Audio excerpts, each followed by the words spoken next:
Hello and welcome. I'm Dr. Adam Dorsey, a psychologist in Silicon Valley and the host of Super Psyched, a podcast dedicated to supercharging your life. Each episode contains fun, high-quality interviews with experts looking at psychology from all angles.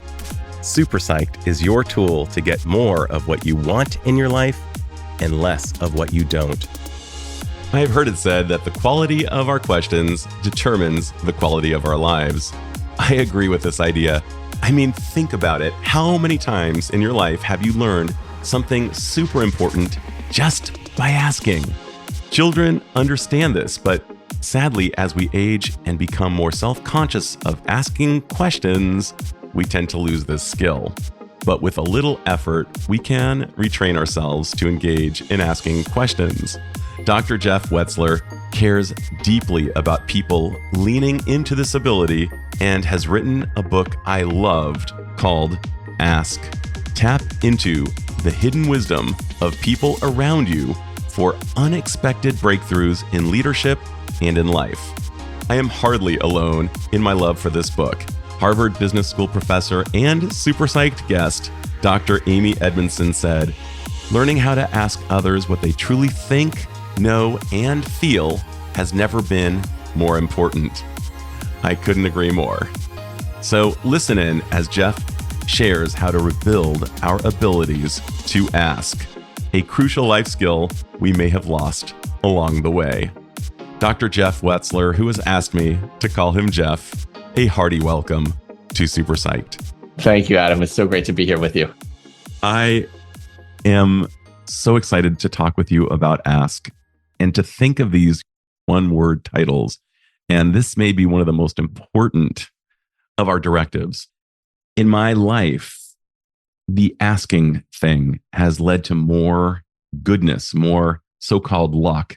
And how did I get so lucky? Well, I asked for the luck. I didn't just ask the universe, so to speak. I talked to somebody. I asked a good question. And it seems as though the quality of our questions determines the quality of our lives, and merely asking those questions and not being feared to be foolish. So I'm so glad you decided to dedicate a portion of your life to creating this book, but let's just talk about that. Writing a book is a massive cost of time. How did you decide to allocate that time to this topic? First of all, thank you for what you just said. And I think that's a beautiful summary of the main point of the book. I'm so glad to hear that you live it as well. And I know that from knowing you. I've been very fortunate over the years to have just some absolutely incredible mentors who have poured so much into me, particularly around this topic of how do we learn from other people? How do we communicate in ways that actually bring us closer together, that help us collaborate, that help us make better decisions together, that help us grow? And over the years, they've poured so much into me where this kind of skill set that I write about in the book has really become the foundation of both my personal life and also my leadership, and also really the first and main place that I go to when I mentor and develop other people. And so a few years ago, I just said, I think I want to pay it forward now. So many people have given to me. There's not something that brings it all together in one place that's easy for people to read. I think I can translate and convey and offer that. And so I just said, let me see if the universe is ready. Let me see if there's an agent and a publisher who wants to do this. And if not, maybe it's not the right time. But one thing led to the next, and it turned out to be the right time. And so I said, let's go for it. It's incredible because you have such experience in education, and that you would basically zero in on one word as being almost like in the Lord of the Rings, this is the ring that rules them all, asking. And so can you say more about what is so important? As stupid as this sounds, what is so important about asking? Yeah. So to me, the greatest value I have in life, I should say one of the greatest values, is learning. Everything in my life, I'm just passionate about learning. Everything I've done professionally is about learning, helping other people learn, creating learning experiences, transforming learning. I view that a missed learning opportunity is really like a tragedy. On the other hand, when we actually learn something, it can create new worlds. It can be life-changing. It can just open up radical possibilities. And what I was so struck by over the years from my mentors and just my experiences is that every interaction that we have with someone is a potential learning opportunity. And the key to unlocking that learning opportunity is curiosity and asking the right questions. And so to me, that's what motivates me so much about this. I couldn't agree more. I think one of the perhaps problems with modern society is we believe we need to have the answers. And the wisdom, and you reflect on this, is to know what questions to ask, because that can make all the difference. If you don't ask ahead of time, what is this audience going to be like? For example, if you're doing a speaking gig, yes, and you think that you need to dress up in a suit, but you find out actually it's in Guam and they're going to be wearing flip-flops and aloha shirts, show up in the flip-flops and aloha shirt, and you need to ask ahead of time. All in that like, one little question can be so consequential. That's just one of probably dozens or hundreds or thousands of opportunities every single day that we face where we could learn something that could have a consequence. So that actually, it's weird how the unconscious works. I had forgotten that actually happened to me. I was presenting in Honolulu, and the day before I said, by the way, what do people wear when they show up? And they said, this is like 1999. This is 25 years ago. They said they wear aloha shirts and flip-flops. And these are people with incredible educations and they do good things. And that's how it's done. And so I go to Goodwill. I get myself an aloha shirt, and it became part of the story. When I started, I said, by the way, folks, this lovely aloha shirt comes to you vis-a-vis the Kaimuki Goodwill store. And they just busted out laughing. They were just so happy. And it established rapport between the mainland and the locals. And imagine if you hadn't asked the question. If I just shown up with a wonk and a tie, I would have had half of their attention. Can you tell me a time that you asked a question? And by the way, I'm thinking it almost in terms of baseball terms. It's like pitching versus batting. We're supposed to be good batters, but we forget that the pitcher is the star of the show. And asking good questions really is the star of the show. But can you tell a story of a time that you asked the right question, perhaps, and it just did something incredible for your life? You were asking me a little about the origin story of the book. And one of the ways that I tend to work in general is that I like to work in teams. I like to collaborate with people. And so I found my collaborator for this book through asking questions. My son and I were actually on a cattle drive. We took a vacation together in Wyoming. And I decided to ask some questions of one of the wranglers who was leading our way. And her name is Emily. And lo and behold, I discovered that she has a passion for this work. She has a background in this work. She was looking for the next thing to do after being a wrangler. And we have been collaborating for 3+ years since, all from just questions of, tell me about your story and who are you and what are you up to and what do you care about? And that has really changed the course of my life and my professional direction based on those questions of meeting her. Absolutely incredible. And had you not asked that open-ended question, that big question, just kind of the tell me about yourself. Who are you? Where have you been? Where are you going? What's important to you? Those types of big questions. Usually we ask these closed-ended yes and no questions. Can you give some tips to the listener on how to ask really good questions? So one of the things that is particularly important in questions is to be open to anything. You talked about the open-ended questions, but also questions that invite other people to share what we call disconfirming data. Something where they might actually see the world differently than you, where they might actually help you see what you're missing. So one question strategy that I talk about in the book is simply the strategy that I call request reactions. And the way that goes is you would just kind of explain something to someone or give them some input or guidance or feedback or direction, and then pause and just say, what are your reactions to that? How does that strike you? How does that sit with you? What might it be missing? Any one of those things is a pause to give someone the opportunity to actually give you their thinking about your thinking. And I think so often we forget to ask a question like that because we assume, well, if they disagree or if they have some opinion about my thinking, they're going to tell me. But for a whole bunch of reasons, often people don't feel safe or they don't know if you're interested to hear their thinking. I remember when I first learned that strategy, I was a young manager and I said to someone that I was managing, I gave him a bunch of feedback and direction. And I remember somebody told me I should ask for his reactions. So I said, what are your reactions? And he paused for a second. He looked at me, he said, if you really want to know, I'm completely demoralized by what you just told me to do. And I had no idea that this is what was sitting with him. I thought we were good. We went on to unpack it and we realized we were operating with different information. He thought one thing made sense. I thought a different thing made sense. We cleared it up. But had I not asked that question, A, our relationship would have degraded. B, we would have probably not been very productive, wasted a whole bunch of time. But just that one question, what are your reactions to that, opened up so much. That would be one example of the kind of question that can really open you to anything. I'll just give you one other example. In my work leading the organization I co-founded called Transcend, I spent a lot of time with investors who make decisions about giving us big sums of money to do our work. And I was having breakfast with one. And at the end of the conversation, I said, "Can I ask you a question?" And her son, and they said, "Sure."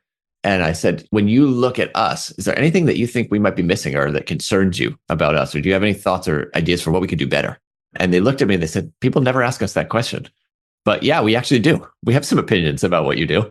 And then they went on to share those opinions with me. And that was a very helpful feedback that I got, both because they had very constructive thoughts to say, and also because it allowed me to share some more context that they didn't have as well on certain things.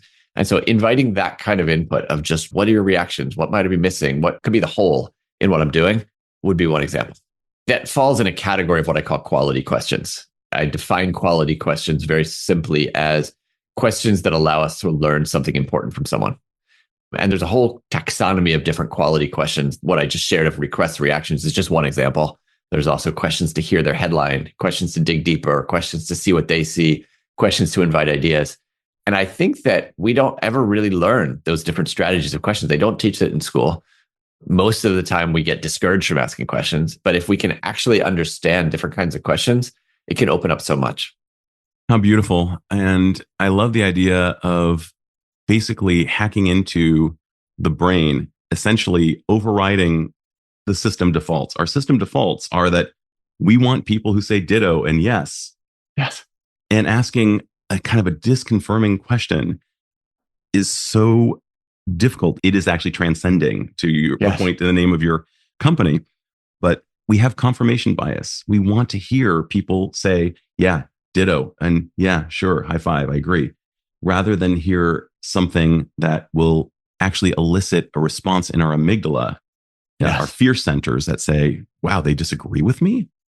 Because our tribal brains think that if they disagree with me, that's danger. And you're saying, welcome it. Can you give some other questions that you just think are really just, if you're kind of at a loss, here are some good questions, so to speak, to ask the genie. Almost imagining it as if you have 3 wishes, almost like your questions are my command, so to speak. What are some good questions that really, really get things going? Perhaps you're at a party and you're wanting to just engage in conversation with strangers. Perhaps you're at a sales meeting and you need some really good information. What are some generic questions that just seem to be good to have at the ready? One of my favorite questions is just the question of asking someone to tell you a story. And particularly to tell you a story of how they got to where they are right now. That doesn't necessarily mean professionally. It could mean professionally, but it could also be, how did they get to the religious practice they have? How did they get to where they decided to live? How did they get to whatever choices they're making in life? There's always a story behind that. And generally speaking, people want to tell you their story. And oftentimes people are wishing, I'm this way, wishing that someone would ask their story. That's kind of one, is just, what's the story of how you came to where you are right now? Of course, once they tell you their story, you can just pull on the thread and say, that's so interesting. And what about that? And how did that come about? And tell me more about that. And you uncover vast, fascinating dimensions of human experience. Another category of questions I just call hear their headline. And that's just simply a question of, what do you think about X?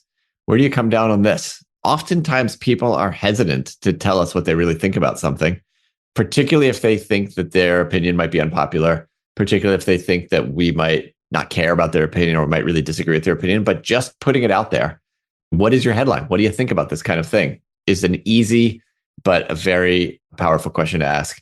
And then, of course, underneath every headline, there's something to dig deeper on. And so there's a whole set of questions we can ask to dig deeper. What led you to that? Tell me more. How did you get to that thought? What are some of the reasons behind why you think that? What are some of the feelings that you have about that? And then my favorite kind of question is what I call see what they see. Give me an example of that. What did that look like from your perspective? Because people see things that we absolutely don't see. And so those are a few kinds of questions that you can have at the ready. But I would say that just as important as the questions are what comes next. And I know you know this as a therapist in terms of follow-up questions and things like that. But even just the very question of, is this what you're saying? Let me just check. I think I heard you say this. Is that what you're saying? In the book, I refer to that as paraphrasing and testing what someone is saying. Let me just paraphrase it back and test. Did I hear? If there's nothing else that you walk away with, that is the power. That is the power move. That is the thing to do because it has so many benefits. When I do that, at least 50% of the time, someone says, that's not exactly what I meant. or that is what I said, but there's more I want to tell you. And so it gets you better information. It also can really slow down the conversation, especially if you're having a heated argument, you're going back and forth, to just say, before I give you my next counterpoint to your point, let me just check, did I hear you right? Is that what you're saying? But it also, of course, sends the message to the other person, I care about you. I care enough to take my time and my words and my energy to check if I'm hearing you right. And so it's such a powerful thing to do. And there's research which shows that teams who do that, who just check if they hear each other right, are more productive and more effective than teams that don't do that. And I know that very few people got that memo of this is a sign of caring. It seems like it's a sign of actually dissing. And it's the exact opposite. It's, totally. I'm trying to see, are we on the same page? Are we seeing the same thing? Are we talking about the same thing? Because you may be talking about one part of the elephant's body, and you know, that old elephant parable. Exactly. And are you describing it to the best of your ability and how you see it? And it increases rapport.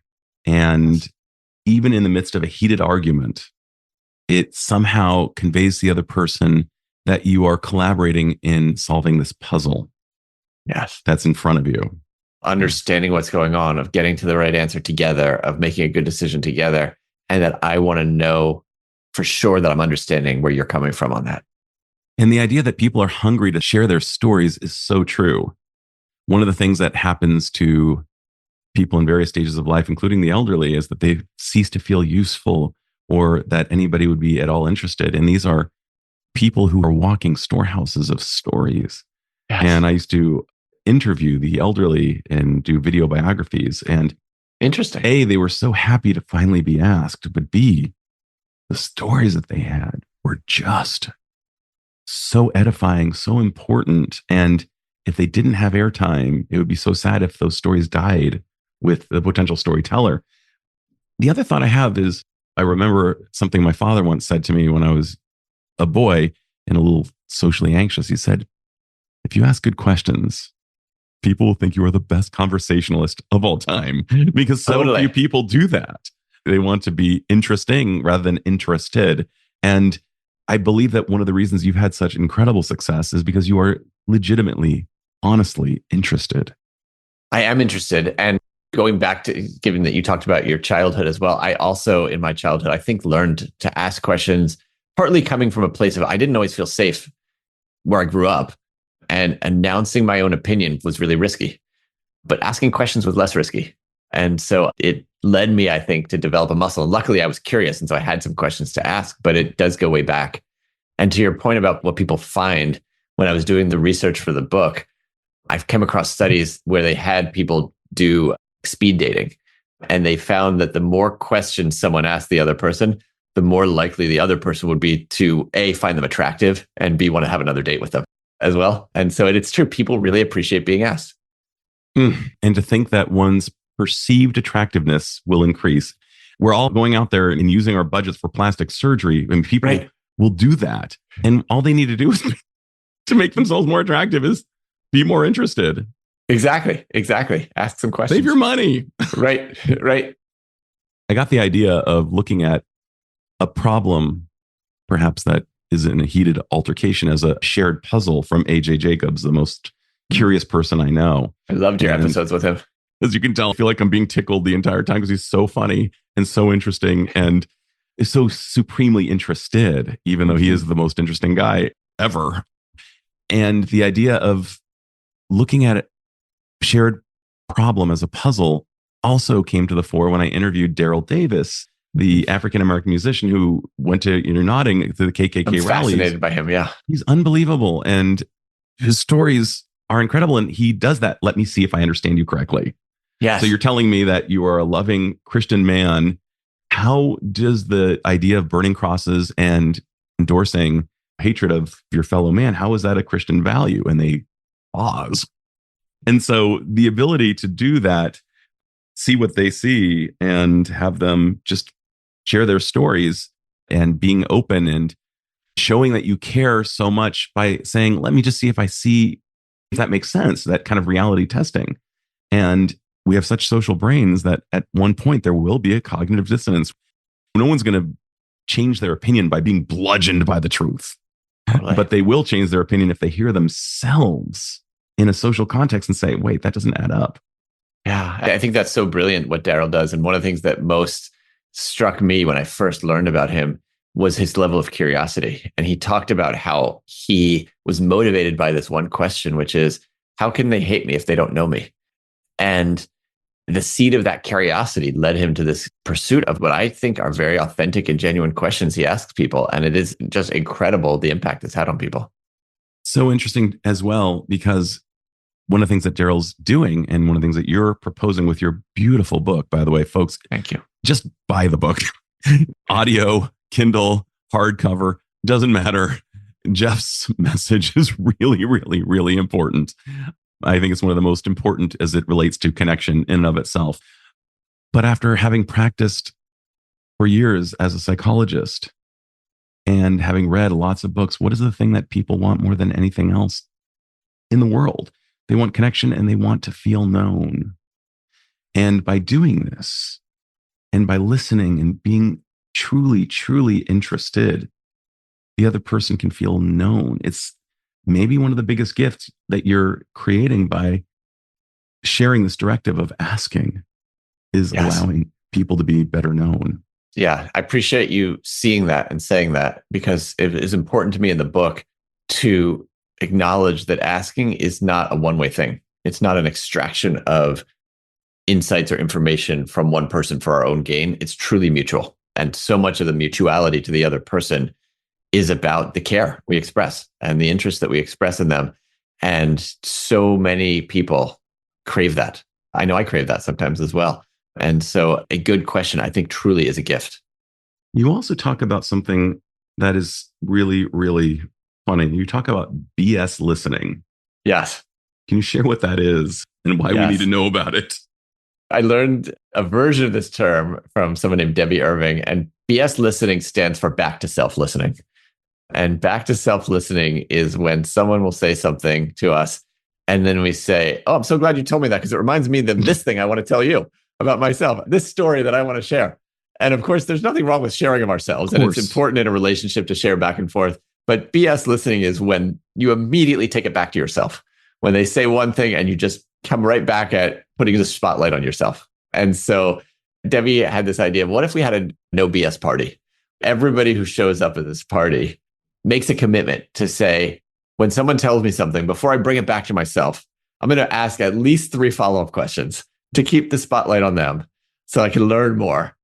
How would that change the vibe? How would that change the sense of value that people have? It's so good. And I think a lot of people would love to have that skill. First of all, it's not taught in school. Yeah. Second of all, some people may not have brains that organically lead them to asking those types of questions. You talk about good prompts for questions. So like if somebody's trying to find those 3 questions, yes, what are some good prompts? Because you talk about that in your book. I think you could just do well even with just one, which is tell me more. Just say more about that.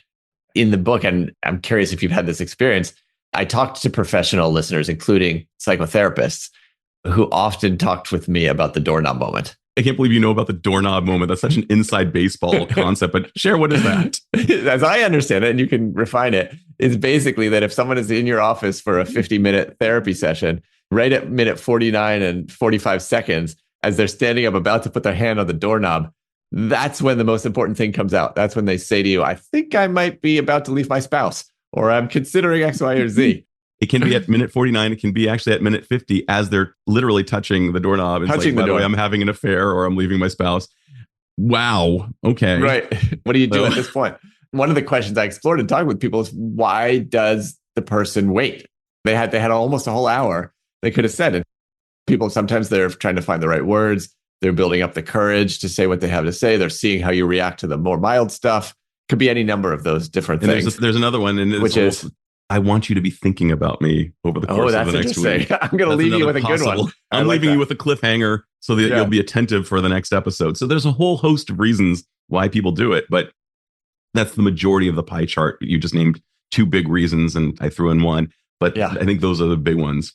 I think that actually when we have interactions with our friends, our family, our colleagues, our bosses, our investors, there are versions of the doorknob moment going on as well.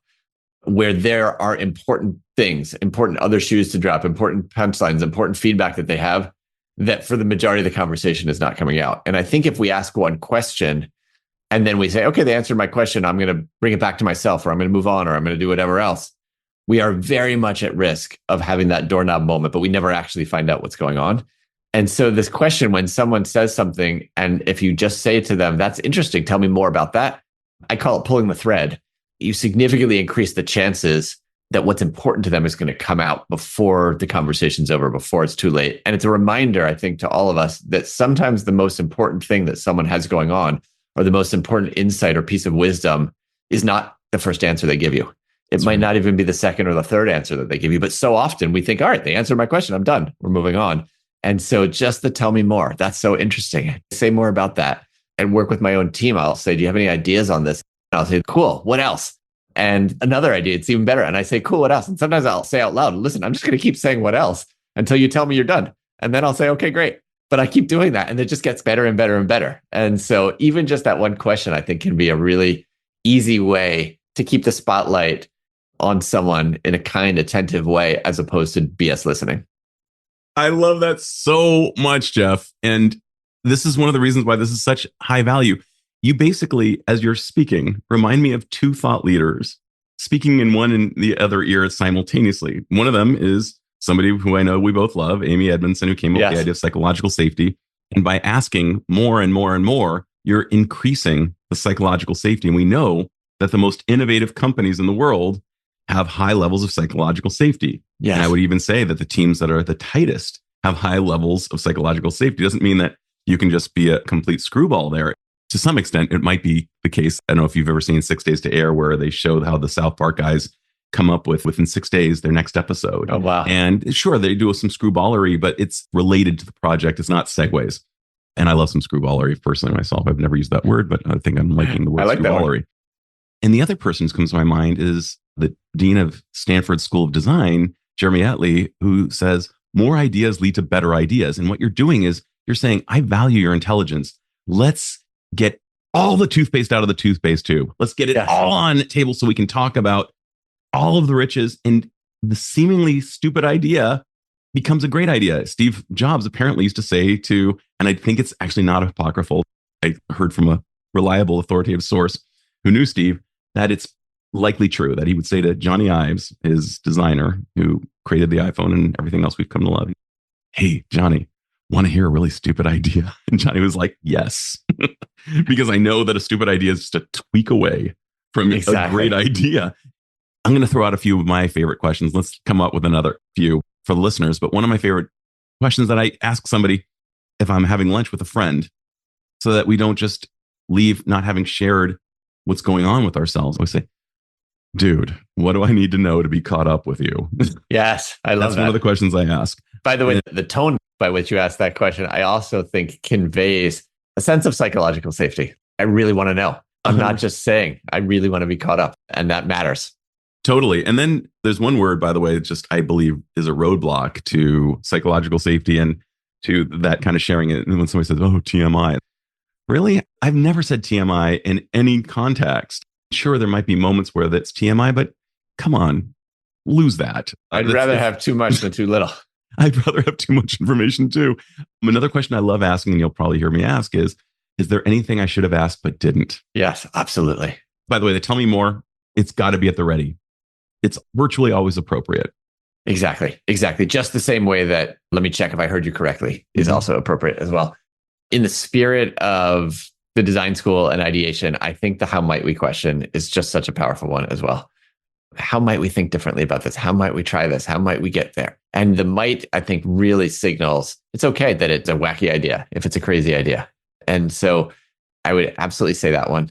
And then I'll just share one other one, which is it can feel more sensitive, but some version of how was this interaction for you? How was this conversation for you? What worked for you about this? What didn't work for you about this? What could I be doing differently? Any version of that where you're actually making the relationship the subject of the conversation and making that something discussable opens people up to be saying things that usually stay in the thought bubbles, and then really gives you a chance to get to a whole nother level in your connection with people. Oh, so good.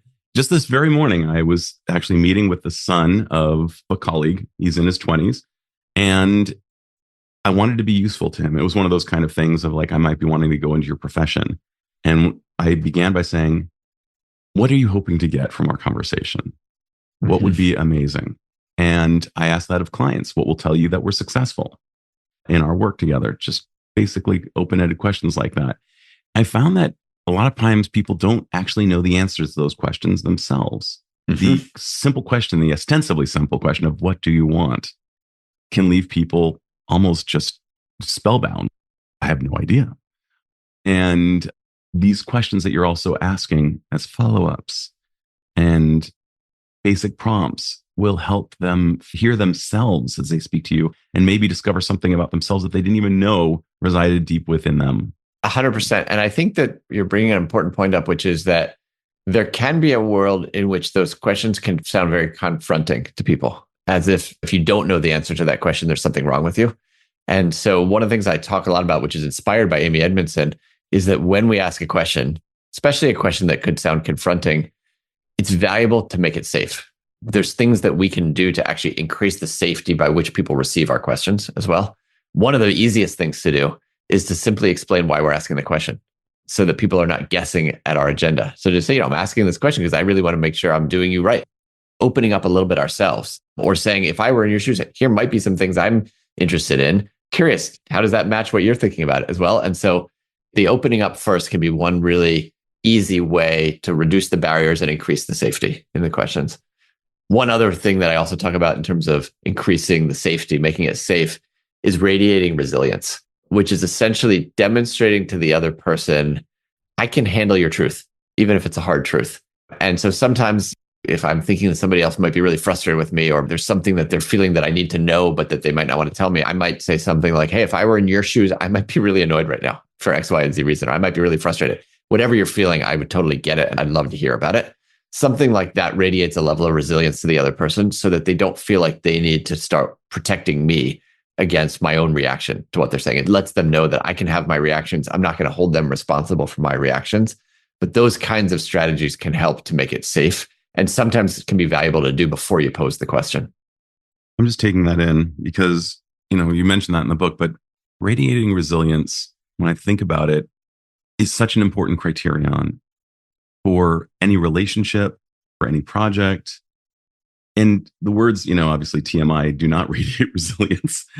But I'm wondering if somebody came to you and said, gosh, I really want to radiate resilience. How would you coach them? Perhaps physiologically, psychologically, what would they be radiating more directly? Can you? Some interesting strategy of this as a therapist as well. But one of the categories of people that I talked to for the book were CEOs, because CEOs are notorious for not getting the truth from people. People will lie to CEOs. They'll try to make themselves look good, give the CEO what they think. And so I said to CEOs, what do you do to get the truth out of people, especially people who might be several layers away from you in the organization? And they talked about all kinds of interesting things, including where and when they have the conversations, not doing it across the big intimidating CEO desk, doing it where it's most comfortable for the other person. But one of the things that they also talked about is watching their face and their facial reactions as well. And this comes back to radiating resilience and how much people can read into the facial reaction of someone, especially someone in power.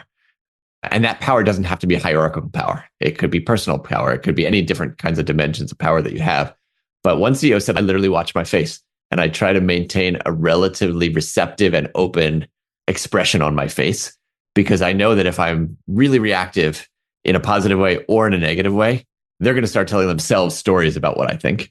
And that's not going to radiate a sense of resilience to them. So that can be one thing to do, is just be even thinking about what are the facial expressions, to your point about physicality as well, along with, of course, things like open posture and things like that. I remember reading The Charisma Myth by a former guest, Olivia Fox-Gabang, which people call her Olivia Fox-Gabang. She talks about power, presence, and warmth. And the power is sitting up straight, not slouching, just like mom and dad taught you and the teachers. And presence means you're the only person in the universe. I'm not looking at my phone. There's nothing distracting me between us. And the warmth, as you just said, is softening your face. And that can be very hard for people with resting angry face. I remember the first time I saw myself on video giving a presentation. I was told I was a really good presenter. And then I saw myself present. And I saw three glaring issues. First of all, I had this tendency to do ums and ahs. Second of all, I had this nervous tendency where I would rub my sleeves. Not great. And I forget what the third one was, but I remember just being on the floor. And I'm wondering, perhaps maybe videoing themselves if they have resting angry face. How can somebody soften and warm up a resting angry face? It's a really good question. I don't know if I have a physical answer to it, but one thing that I have seen some people do is to name it, acknowledge it. And I will actually say this. Sometimes I will say to people, name it. When I'm intensely concentrating on something or someone, my brow furrows and it looks like I upset with them or I'm angry with them. And sometimes people will react to that. So maybe I have what you're talking about. And what I will sometimes say to people is, just so you know, this is my concentrating face. And so don't be thrown by that. If you see my eyebrows go in or my brow furrow, that just means I'm really focused on you. I'm not upset with you. That's really, really good. I don't know what else to do with the face other than that, other than name it. Do you have any suggestions? I think that's probably the best one. The second best one might be to talk to a trusted partner in your life, somebody with whom there's a huge amount of psychological safety, and try on different faces. And basically, progress, not perfection, is always an important thing when we're trying to learn a new thing. And as dorky as it sounds, fake it till you become it is also useful. It's a very hard thing to do, but we have found that when people smile, they do release endorphins. It's true. It's true. So you could train yourself to smile a little more. You can train yourself to smile a little more. And of course, it has to be an authentic smile. Hardly anything worse than a fake one.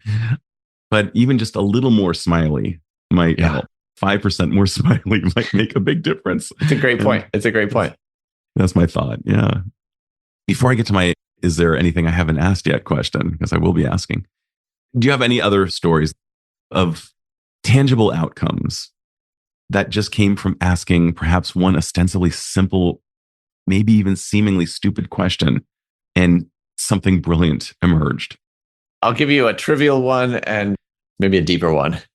The trivial one is I tend to drive cars till they kind of don't drive anymore. Right. And my wife is always saying, we should just trade the car and get a new car. I'm like, we could get another 10,000 miles out of it. And so last year I had a car that I think it was a 2008 and the air conditioning was just totally busted. And I took it to the mechanic and he said, I don't know what's wrong, but it's going to be at least $2,000 for me to investigate. And then it might be more after that. And I'm thinking the car is probably worth $3,000 or whatever. And so the question I said to him was, is there anything else that we could do? Is there any shortcut or workaround that we could do? He thought for a second. He said, actually, I could just cut off the air conditioning to the back right vent. That's where your problem is and bypass the thing. You'd have air conditioning in every other vent except for the back right vent. And I said, how much would that be? And he said, about $75. I'll take that, please. And it's a trivial thing because we're talking about cars and money, whatever else. But had I not asked the question, you saved yourself $1,925 or 5 digits of dollars. Yeah. Exactly. 5 digits. And so it comes from the thought that this guy knows more than I do. Maybe he's got an insight. Maybe he's got some wisdom. I don't think he was maliciously withholding it from me. It's just that when I prompted him with that question, it led him to think of something different and knew that he hadn't thought of before. And it turned out to save me a lot. That's the trivial one. That's absolutely brilliant. Go ahead. What's the next one? I was just going to share the deeper example that you and I were talking about before the show a little bit, which is when I think about the state of the country and the level of polarization that we feel. I had an Uber ride where the driver pulled up with a symbol on his bumper sticker. It was a Blue Lives Matter flag and on his hat. And it triggered all kinds of righteous indignation and fear reactions in me for all kinds of reasons, given my own experience. And I had a choice to make at that moment because I also had a lot of emails to return and I could have done a whole bunch of things that I often do is just kind of look down and not talk to anybody. But I decided to just say to him, hey, what's the story behind the flag? Are you part of the police? Do you have some connection to that? And we had about 45 minutes together in the car. And it's an interesting experience when you're kind of like stuck with somebody in that 45 minutes and there's no place for either one of us to go. And we used that 45 minutes for him to tell me the story of his own experience as a former police officer, as a corrections officer, as the relative of someone who died in the line of duty in police, in the ways in which he believes so deeply in the dignity of the people that he serves in the police, of the ways in which he thinks that the police need to be reformed. All the things that I just assumed completely the opposite, that he would believe all of these different kinds of things. By the end of the conversation, I was humbled. I realized how many bad assumptions I was making, but I also felt connected to him in a way that I just deeply appreciated. And I wasn't going to get out of the car and start to put that hat on myself. But now every time I see someone who wears that hat or flies that flag, I know there's just so much more depth to them and to their story than anything I might have assumed beforehand. It's so interesting how there's a chasm between what's called common sense and common practice. We all know we shouldn't make assumptions. We're all taught that. Yeah. And yet we all just do it. And the more times we can be humbled the way you were, and to realize that you were humbled, and to realize that that 45 minutes would be better used talking to a person who had oceans residing within him rather than just answering the emails. You can answer the emails anytime. Exactly. But this is your one chance in this lifetime to talk with this individual about this thing. And how often do we have that opportunity? We have so many more of those opportunities than we realize, but rarely do we actually take them. Yeah. So, yeah. Yeah. And whenever possible, if somebody wants to talk to me and I'm sitting on a plane, I'll do it. I know that it will somehow be edifying and perhaps reestablish my faith in humanity. It's happened too many times for me. Yes. And I love this study that I just came across. And apparently the so-called lucky amongst us are those who've opened more doors. And that every time we do this, you just open a door, kind of like Jim Morrison, the door perception was opened and it changed your perception. Yeah. And you never know where it's going to lead. And so often it leads to an unexpected, but really powerful place. And the other thing that was so important about the skill that you were rocking there was you were not presumptuous in thinking that you knew something that this guy didn't and that you needed to teach him something. Instead, you said, please teach me. Exactly. And you didn't feel threatened by that notion, like maybe he'll teach me something that I don't want to learn. That's an interesting thing. Let's go there for a second. Let's actually try to pinpoint some of the skills that you were actually leaning into in order to be more receptive. How do we be more receptive when people are? I will admit, first of all, that wasn't my first reaction. My first reaction, my first reaction was in fear. This guy's wrong. How could I even get in his car? Maybe I shouldn't get in his car. All of those were my first. Maybe I hit cancel and re-up my Uber. Yeah, lizard brain reaction kinds of things. So we all have that. But one of the things that I said to myself at that time, and that I truly believe any of us can do at any moment in time, is ask ourselves one single question, which is, what can I learn from this person? That question, what can I learn from this person, to me is a reminder that there is something that we can learn from every single person. I believe if we could start to train ourselves, especially at the moment when we have that emotional reaction, when we're saying, how could they dare do that? How could they ever? How could this person not do what I want them to do? Whatever it is. And we actually can use that as a cue to say, that's when I need to get curious. That's when I need to just ask myself that one question. I find that that one question starts to push aside the other thoughts and the judgments and the assumptions, and allows me to come back to the intention to say, there's got to be something I can learn from that person. And then that opens me up to be able to do what I did in that situation. So good. You know, there's an old Japanese aphorism, consult anyone, even your knees. And I'm a firm believer that we need to listen to nuance. We need to listen to all kinds of opinions, similar to our own, slightly different from our own, vastly different from our own. The human experience is so vast and our brains are so limited. And one of the best things we could possibly do to change the wiring of our brain is talk to people. It's funny. I've been encouraged by some of the research on psychedelics and how it may fortify and change some of the plasticity, increase the plasticity in our brain, create new neural pathways. But we actually create new neural pathways when we talk to someone new. Yes, that's right. And especially when we ask for disconfirming data, especially when we talk to people who might not just repeat all the things that we hear from everybody else that we already believe. I totally agree. My man, is there anything I should have asked but haven't yet asked? Well, you've asked some incredible questions. I've learned some questions from you as well. I'm going to steal that one of, dude, what do I need to know to be caught up? I love that question. So I am grateful to that.